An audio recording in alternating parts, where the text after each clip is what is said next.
అధికారంలో ఉన్న వారు లుచ్చా పనులు చేస్తే ఏమవుతుంది? విప్లవాలు పుడతాయి. ప్రజలు తిరుగుబాటు చేసి ఒక్కొక్కరిని బయటకు లాగి తంతారు. కడుపు మీద కొడితే కోసి కారం పెడతారు. ఇలానే ఓ వీరవనిత ఝాన్సీ లక్ష్మీబాయిలా తిరగబడింది. ఆమె గురించి అతి కొద్ది మందికి మాత్రమే తెలుసు. భూస్వామ్యవాదుల అరాచకాలు, కులహంకారులు, దొరల బిడ్డలను అధికార మదంతో కొవ్వెక్కి తప్పుగా ప్రవర్తించిన వారిని ఓ వీర మహిళ తెగ నరికింది. అన్యాయాన్ని అడ్డుకునేందుకు ఆమె అడవిలోకి పారిపోయి పోరాడలేదు. అగ్రకులం దొరలను ఎదిరించి తలెత్తుకుని బతికింది. ఆమె పేరు కోవెలపట్టి వీరలక్ష్మి.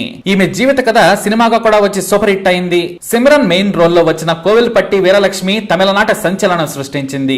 ఈ మూవీ తర్వాతే కోవెలపట్టి వీరలక్ష్మి కుటుంబానికి ప్రభుత్వం ఆర్థిక సాయం చేసి పెన్షన్ ప్రకటించింది. సినిమాల్లో తొడలు కొట్టే హీరోలు, దమ్ము గురించి మాట్లాడేవారు, సవాల్ చేసే రాజకీయ నాయకులంతా కూడా పిరికి వాళ్లే. అసలు నిజంగా దమ్మున్న మనిషిని లైవ్ లో చూడాలంటే వీరలక్ష్మిని చూడాల్సిందనంటారు. ఆమెను దగ్గర నుంచి చూసిన గ్రామస్తులు. తమిళనాడులోని తూత్తుకుడికి దగ్గరలో బెక్కపాటి అనే గ్రామం ఉంది. ఆ ఊళ్ళో రామచంద్రన్ అనే వ్యక్తి ఉన్నాడు. ఇతను దళితుల్లోనే నిమ్న కులానికి చెందిన వ్యక్తి. పందులు, గాడిదలను పెంచుకుంటూ తనకున్న ఎకరం భూమిలో వ్యవసాయం చేసుకుంటూ కాలం వెళ్లదీసేవారు.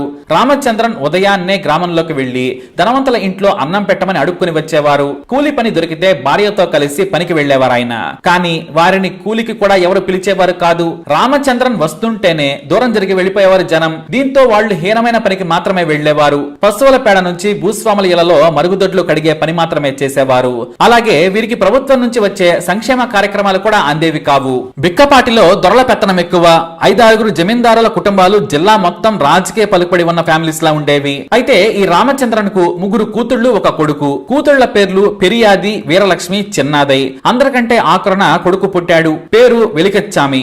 రామచంద్రన్ జీవితం పిల్లల చిన్నతనంలో ఉన్నంత వరకు బాగానే ఉంది. కానీ కూతుళ్లు వయసు వచ్చాక సమస్యలు ఎదురయ్యాయి. ఎందుకంటే వీరు చాలా తెల్లగా ఉంటారు. 3 కూతుళ్లు కూడా తెల్లగా అందంగా ఉంటారు. సామాన్యంగా వీరి ఊళ్ళో ఎంత దొరబెడ్డలైనా ధనవంతుల పిల్లలైనా సరే చర్మం రంగులో వీరికి దరిదాపుల్లో కూడా వచ్చేవారు కాదు. కానీ వీరి బట్టలు నామమాత్రంగా ఉంటాయి. అందంలో మాత్రం వీరు అస్సలు ఏమాత్రం తీసిపోరు. అదే రామచంద్రన్ పాలెట శాపమైంది.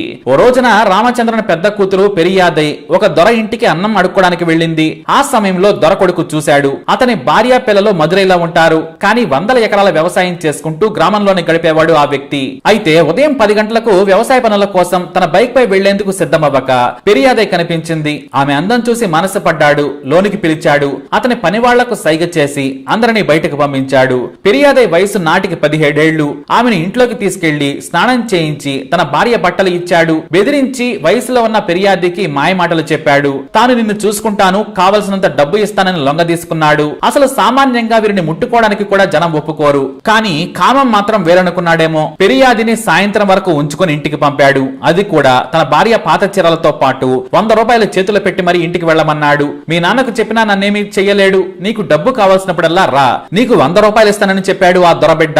వయసులో ఉన్న పెరియాదికి కొత్త లోకం కనిపించింది. 1990లో వారికి 100 రూపాయలంటే చాలా ఎక్కువ.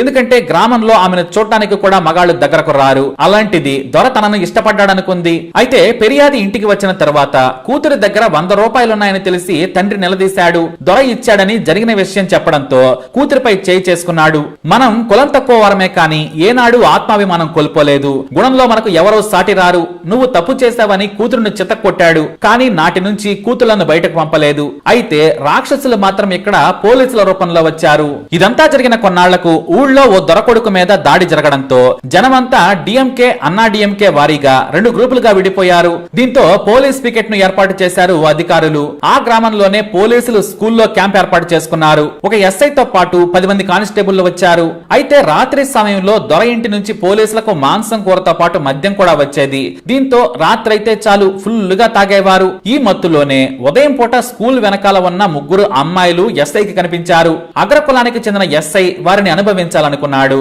రాత్రి సమయంలో మద్యం తాగి బలవంతంగా రామచంద్రన్ పెద్ద కూతురు పెరియాదిని తీసుకొచ్చాడు. ఎస్ఐ ఆమెపై అత్యాచారం జరిపి ఇంటికి పంపించాడు. దీంతో రామచంద్రన్ కన్నీటి పర్యంతమయ్యాడు. తన కళ్ళెదురుగానే కూతుళ్లపై అత్యాచారం జరిగినా ఏమీ చేయలేకపోయినని ఏడ్చాడు. తెల్లవారుజామున 50 రూపాయల నోటును పంపించాడు ఎస్ఐ. అయితే ఆ మరునాడు తన కూతుళ్లు 3 వేరే గ్రామానికి పంపించాడు రామచంద్రన్. దీంతో ఎస్ఐ మరునాడు పిలిచి అతన్ని కొట్టాడు. డబ్బులు ఇస్తున్నాను కదా, ఫ్రీగా నీ కూతుళ్లను పంపుతున్నావా? మీ బతుకులకు నీ కూతుళ్లను నా పక్కలో పడుకోబెట్టుకోవడమే అదృష్టం, దానికే సంతోషించమన్నాడు. వారం తర్వాత పరిస్థితులు చల్లబడ్డాయి. దీంతో పోలీస్ క్యాంప్ ఎత్తేశారు. కానీ పోలీసులు రోజు ఓసారి వచ్చి వెళ్లేవారు. ఎందుకంటే దొర ఇచ్చే మామూలు గట్టిగానే ఉండేది. లంచాలకు అలవాటు పడి ధనవంతుల దగ్గర బాగానే డబ్బులు లాగేవారు. ఆ సమయంలోనే దారిన వెళుతున్న రామచంద్రన్ ఇంటి దగ్గర జీబును ఆపాడు ఎస్ఐ. చిన్న గుడిసె లాంటి ఇంట్లోకి వెళ్లగా వీరలక్ష్మి మాత్రమే ఉంది. ఆమెను చూసి ఎస్ఐకి పిచ్చెక్కిపోయింది. ఇలాంటి కులంలో ఎంత అందం ఏంట్రా అని 100 రూపాయలు ఇస్తాను రమ్మని వీరలక్ష్మిని పట్టుకొని అత్యాచారం చేయబోయాడు. వీరలక్ష్మి గురించి అతనికి తెలియదు. ముక్కోపి. ఎస్ఐ అని కూడా భయపడలేదు. తన చేయి పట్టుకున్నాడని తల మీద కత్తిని తిప్పి కొట్టింది. అంటే గాయం మాత్రమే చేయాలనుకుంది. ఆ తర్వాత మర్మయ్య మీద గట్టిగా తన్నింది. ఆ ఎస్ఐ బయటకు వచ్చి నొప్పితో విలవిలలాడిపోయాడు. డాక్టర్ దగ్గరకు తీసుకెళ్లమని కానిస్టేబుల్ కు చెప్పడంతో జీబులో పారిపోయారు. అదే రోజు పోలీసుల టీం రామచంద్రన్ సోదరి కొడుకును ఎత్తుకెళ్లారు. ఎందుకంటే ఈ విషయం తెలిసి రామచంద్రన్ తన కూతుళ్లను తీసుకుని వేరే గ్రామం వెళ్లిపోయాడు. అయితే ఈ రామచంద్రన్ మేనల్లుడి మీద కానిస్టేబుల్ మూత్రం పోయడంతో అతను కూడా కానిస్టేబుల్ మర్మాంగం పట్టుకుని గాయం చేశాడు. దీంతో అతన్ని చావబాది వదిలేశారు. ఆ తర్వాత గొడవ కాస్త సద్దుమణిగిందిలే అనుకున్నారు. పోలీసుల మీదే దాడి చేసిన రామచంద్రన్ కుటుంబాన్ని గ్రామస్తులు వెలివేశారు. దీంతో ఊరి చివరన గుడిసె వేసుకున్నారు. కానీ అగ్రకులస్తులు కూడా రామచంద్రన్ పై పగబట్టారు. పరిస్థితులు సద్దుమణిగాయని అనుకోగానే ఒక రోజున ఊరి దొర రాత్రికి రాత్రి రామచంద్రన్ ఇద్దరు కూతుళ్లను ఎత్తుకెళ్లిపోయాడు. వారిపై అత్యాచారం చేసి ఇంటికి పంపారు. మరోసారి ఊళ్ళో తలెత్తుకుని మాట్లాడితే చంపేస్తామని బెదిరించారు. కానీ పనికి వెళ్లి వచ్చిన తర్వాత తన అక్కకు చెల్లికి జరిగిన అన్యాయం తెలుసుకుని వీరలక్ష్మి రగిలిపోయింది. తమకు తెలిసిన వారి ద్వారా తుపాకీ సంపాదించింది. తిరుగుబాటు ఎగరేసింది. 10 మంది తమ కులస్తులతో కలిసి దొరను నడి ఊళ్ళో చెట్టుకు కట్టేసి కొట్టి చంపింది. దీంతో మళ్లీ పోలీసులు గ్రామానికి చేరుకున్నారు. ఆమెపై దాదాపు 10 కేసులు పెట్టారు.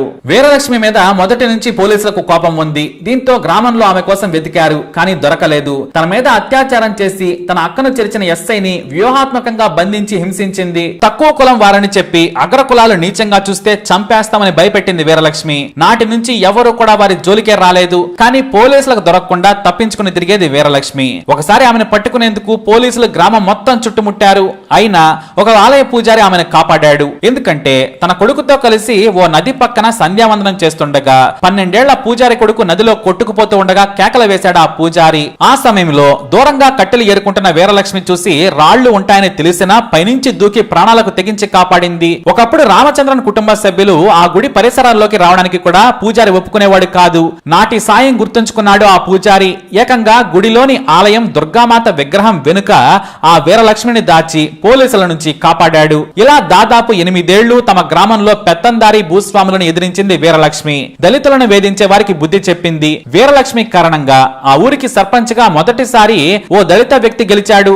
బడిలో దళితులను కూడా అందరితో కలిపి కూర్చోబెట్టడం మొదలైంది. నీళ్లు పట్టుకునేందుకు గ్రామంలోని బావి దగ్గరకు తలెత్తుకుని వెళ్లారు దళితులు. అలా ఆత్మాభిమానాన్ని నిలబెట్టి వీరలక్ష్మి దళితులకు నాయకురాలే కాదు, దేవత అయింది. కానీ వీరు తలెత్తుకోవడం అగ్రకులాలు సహించలేకపోయాయి. కొన్నాళ్ల పాటు ఎదురు చూద్దామనుకున్నారు. అలా కొన్ని రోజులు గడిచాక వీరలక్ష్మికి పెళ్లి కూడా అయింది. ఓ కూతురు కూడా పుట్టింది. అయినా సరే పోలీసులకు మాత్రం దొరకడం లేదు. కానీ ఏదో ఒక రోజు చిక్కాల్సిందే. పోలీసులు అంతలా వెంటాడుతూ ఉన్నారు. వీరలక్ష్మిని చంపేందుకు ఆమె భర్తనే వాడుకున్నారనేది ఒక కథ. అతనికి మద్యం డబ్బు ఇచ్చి వీరలక్ష్మి భోజనంలో విషం పెట్టి చంపారని చెబుతూ ఉంటారు. అయితే పోలీసులే కాల్చి చంపారనేది మరో కథ. మొత్తానికి పోలీసులు స్కెచ్ వేసి వీరలక్ష్మిని చంపేశారు. అందుకు తన భర్తనే ఎరగా వేశారు.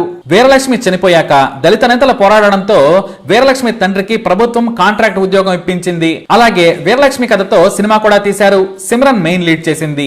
సిమ్రన్ సినిమా విడుదలయ్యాక ఆర్థిక సాయం కూడా చేసింది తమిళనాడు సర్కారు. ఇదంతా జరిగిన తర్వాత గ్రామంలో అంతా సద్దుమడిగింది. ఆ తర్వాత రామచంద్రన్ ఇద్దరు కూతుళ్లకు పెళ్లిళ్లు చేసి పంపించేశాడు. అతని కొడుకు కూడా మదురైలో చిన్న ఉద్యోగం చేసుకుంటూ కాలం వెళ్లదీస్తూ ఉన్నాడు. వీరలక్ష్మి కూతురు ఓ ఎన్జిఓ సాయంతో చెన్నైలో ఇంజనీరింగ్ చదువు పూర్తి చేసింది. కానీ ఈ అగ్రకులం పగ ప్రతీకారం ఎలా ఉంటుందో మరోసారి నిరూపించారు నీచులు. తమకు ఎదురొచ్చాడని గ్రామ అగ్రకుల పెద్దను వీరలక్ష్మి చంపిందని పగ పెంచుకున్నారు. ఈ రామచంద్రన్ తమ గ్రామానికి దూరంగా సత్తూర్ అనే మరో గ్రామానికి దగ్గరలో పొలాల్లోనే చిన్న పశువుల కొట్టంలో బ్రతుకుతూ ఉన్నాడు. పందులు, 2 ఆవులు, 2 పాలిచ్చే గేదెలు ఉన్నాయి. అయితే ఓ రోజు తండ్రిని చూసేందుకు చిన్న కూతురు 2011 సెప్టెంబర్ 3వ తేదీన వచ్చింది. తనతో రావాలని, ఈ వయసులో ఒంటరిగా బ్రతకొద్దని కోరింది. అప్పటికే రామచంద్రన్ భార్య అనారోగ్యంతో కన్నుమూసింది. అయితే ఆరోగ్యంగా ఉన్నంత వరకు నేను నా సంపాదన మీదే బ్రతుకుతానని చెప్పాడు రామచంద్రన్. అయితే ఆ రోజు రాత్రి కూతురు కూడా తండ్రితోనే ఉంది. అగ్రకులం పెద్దలు ఆ రాత్రే వారి గుడిసెల్లోకి చొరబడి రామచంద్రన్ ను అతని కూతురును దారుణంగా నరికి చంపారు.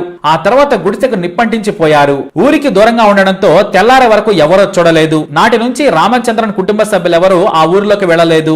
అలా వీరలక్ష్మి చనిపోయాక రామచంద్రన్ ఘట్టం కూడా ముగిసిపోయింది. కానీ ఇప్పటికీ కూడా వీరలక్ష్మి పోరాడడం వల్లే ఆ ఊరి వృద్ధిలోకి వచ్చింది. ఇది నిజమైన కోవెలపట్టి వీరలక్ష్మి చరిత్ర.